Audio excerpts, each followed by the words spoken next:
এই যে গতকালকের ঘটনা, এদেশের 3 বারের সাবেক প্রধানমন্ত্রী বেগম খালেদা জিয়া দুনিয়া ছেড়ে চলে গেলেন। কথা বলুন ঠিক কিনা? এই দুনিয়াতে মান ইজ্জতের অভাব ছিল না, খ্যাতির অভাব ছিল না, অর্থকরী বিত্ত বৈভবের অভাব ছিল না। যিনি এদেশের কয়েকবারের প্রধানমন্ত্রী, তার আর কি প্রয়োজন, কি কিসের অভাব থাকতে পারে? কিন্তু হায়াত যখন শেষ হয়ে গেছে, এই দুনিয়ার সকল ডাক্তার মিলেও কিন্তু একটা মিনিট রাখতে পারে নাই। ঠিক কিনা? প্রিয় মুসলমান ভাইয়েরা, আমার এই জন্য আমাকে আর আপনাকেও কিন্তু এই ধারাবাহিকতায় দুনিয়া ছেড়ে বিদায় নিয়ে চলে যেতে হবে।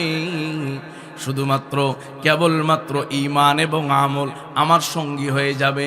যারা কোরআনের পক্ষে, যারা ইসলামের পক্ষে, যারা আল্লাহর পক্ষে, আল্লাহর জন্য কাজ করবে, তাদের জন্যই কিয়ামতের ময়দানে নাজাতের ফয়সালা যিনি দিবেন তিনি কে?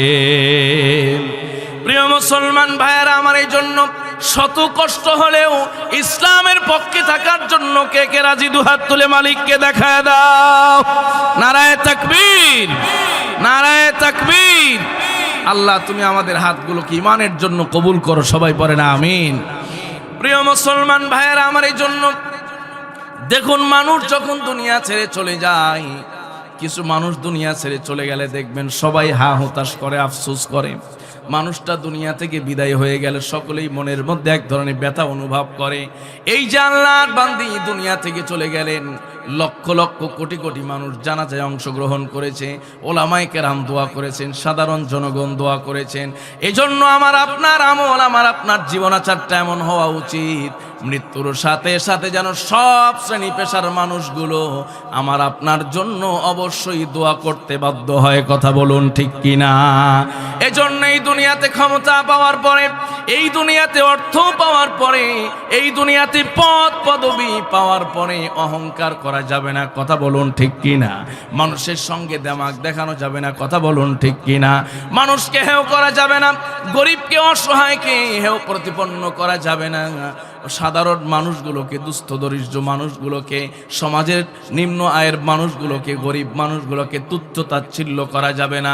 সর্বোপরি ইসলাম নিয়ে কোনো সময় কটূক্তি করা যাবে না, কারণ আল্লাহ পাক রব্বুল আলামিন সব জায়গায় ছাড় দিলেও কিন্তু ইসলামের জায়গায় ছাড় দেন না। কথা বলুন ঠিক কিনা?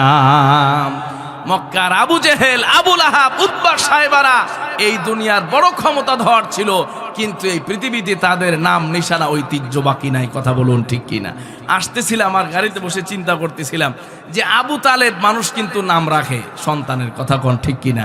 আবু জেহেল কোনোদিন কারো নাম দেখছেন? আবু জেহেলও কিন্তু ঈমান আনে নাই, আবু তালেবও কিন্তু ঈমান আনে নাই।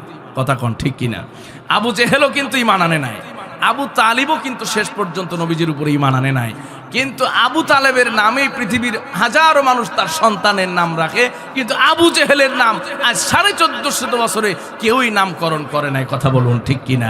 এটাই হলো ক্যারিশমা, এটাই হলো আল্লাহ পাকের নজরিয়া, যে কে ইসলামের পক্ষে আর কে বিপক্ষে। কথা বলুন ঠিক কিনা?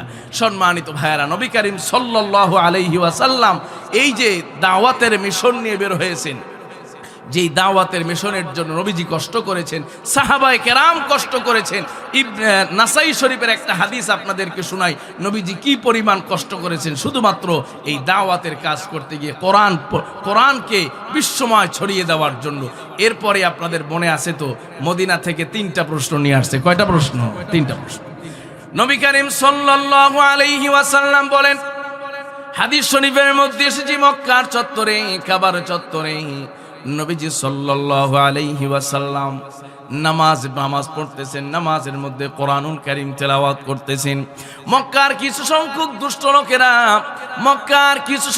দুষ্ট লোকেরা, দুষ্ট কাফেরেরা ওই নবীজির পাশেই তারা দাঁড়িয়ে ঠাট্টা বিদ্রুপ করে, হাসাহাসি করেন।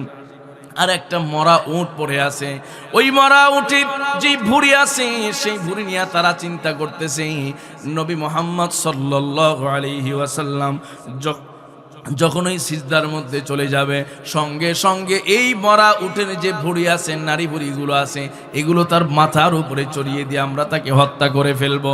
নবী করিম সাল্লাল্লাহু আলাইহি সাল্লাম যখন নামাজের মধ্যে দাঁড়িয়ে যায়, নামাজে যখন নবীজি আমার দাঁড়িয়ে যেতেন নামাজের মধ্যে এত মনোযোগ, এজন্যই বলা হয়েছে আসসালাতু মিরাজুল মুমিন, নামাজ হলো মুমিনের জন্য মেরাজের মতো।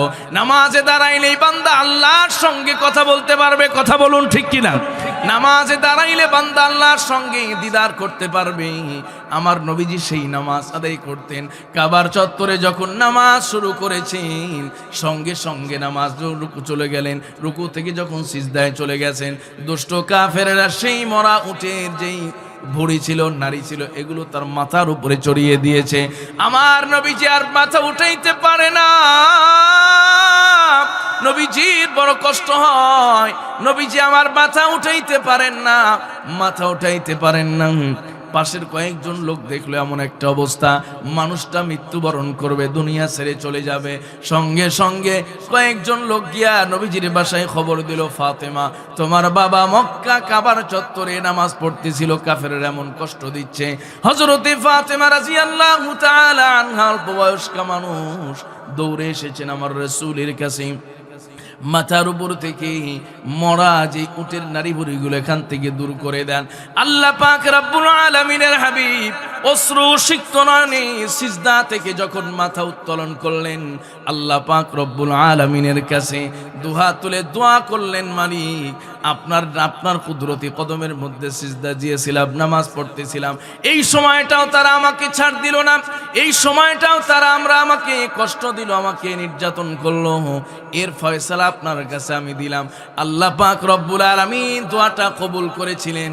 বদরের যুদ্ধে ওই সব কাফেরদেরকে আল্লাহ পাক রব্বুল আলামিন ধ্বংস করে দুনিয়া থেকে নাস্তেনাবুদ করে দিয়েছেন, ঠিক কিনা? এই দোয়ার সাথে সাথে কি হয় নাই, এটার প্রতিফলন ঘটে নাই। সম্মানিত ভাইয়ের, আলোচনা অনেক লম্বা হয়ে যায়। এই যে দোয়া করি আমরা, এই দোয়া করলেই যে কবুল, মানে আমি ফলাফল নগদ পেয়ে যাব, এটা কিন্তু চিন্তা করা একটা বোকামি ছাড়া আর কিছু। অনেকে আছে, হুজুর দোয়া করতে বলছেন, দোয়া করতে করতে ক্লান্ত হয়ে গেলাম কিন্তু কবুল হয় না।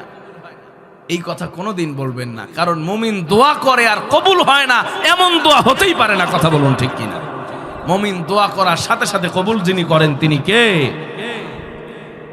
আপনার দোয়া কবুল হয়ে যায়। মুমিনের প্রত্যেকটা দোয়া আল্লাহ কবুল করে। সেই দোয়া কবুলের তিনটা স্তর আছে। কয়টা স্তর?